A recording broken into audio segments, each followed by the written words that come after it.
Welcome to this recorded micro-lecture, Memory and Learning, with me, Keith Turvey.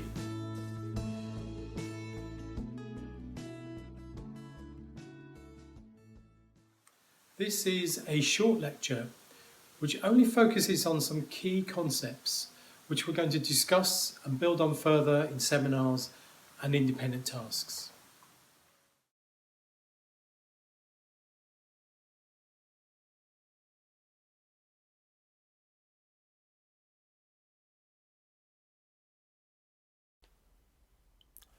I want to start by emphasizing that this is a basic introduction. Many of you will have studied subjects like biology or child development or psychology before that have perhaps introduced you to some of the theory and research about memory. In particular, we are going to focus on two key concepts, which are long-term memory and what is often called working memory. The objective is to begin to consider and critically reflect on the roles that these two processes in particular might play in learning, so that we can also begin to think critically about how they might impact on our practice in the future as teachers.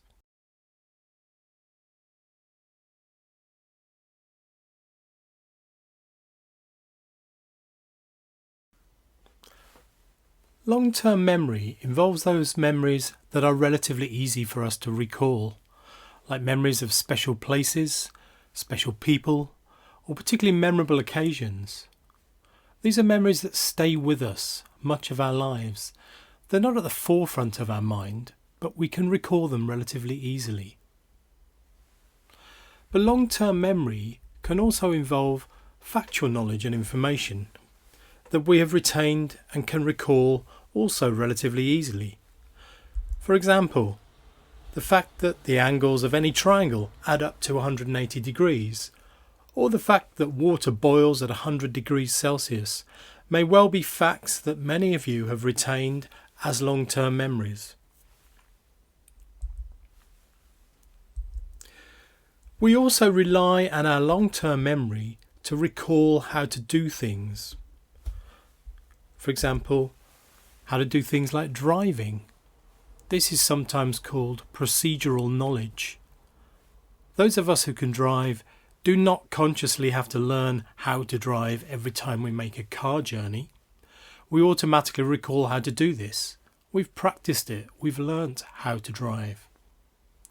So long-term memory plays a role in recalling things that we have learnt to do or know and understand. Okay, so how does working memory differ from long-term memory? Time for a little game. In a moment, I'm going to show you on the screen the images of 7 things. They'll appear shortly, and then after a short while, they'll disappear one by one. Try to see how many of those 7 things you can remember. Let's see how you get on. A violin, a coconut, a puppy, Brighton Pier, a rugby ball, a compass, a pink rose. Try to hold on to those items in your working memory.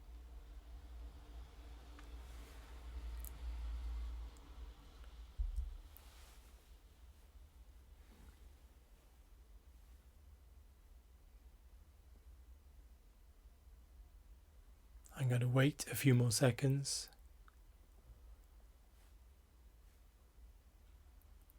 Still got them?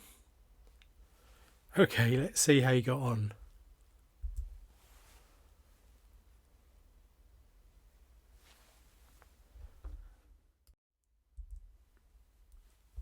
So it would seem that working memory is a relatively short-term process where we hold things at the forefront of our mind for a short period of time while we're working on them.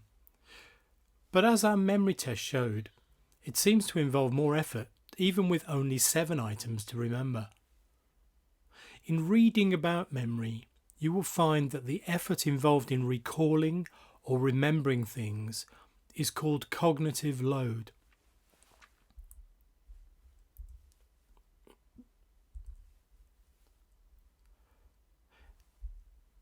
In comparison, the capacity of our long-term memory appears far greater when we consider the quantity of long-term memories we actually accumulate over the years, and which we seem to be able to recall relatively easily or can involve less cognitive load. So if memory is a factor involved in learning, think about how these differences between long-term memory and working memory might affect the learning process.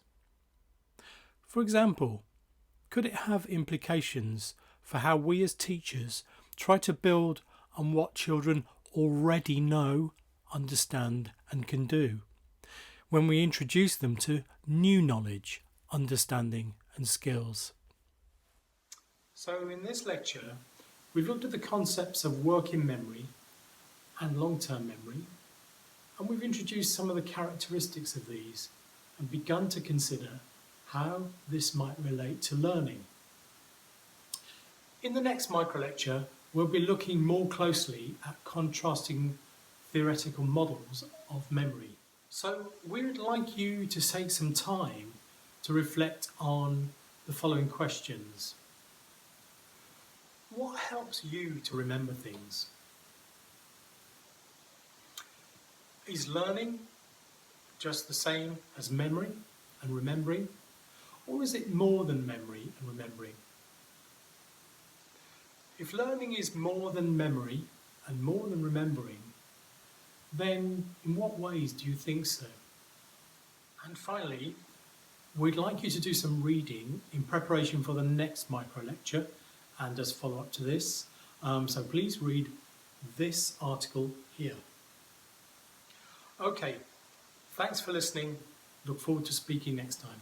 Bye.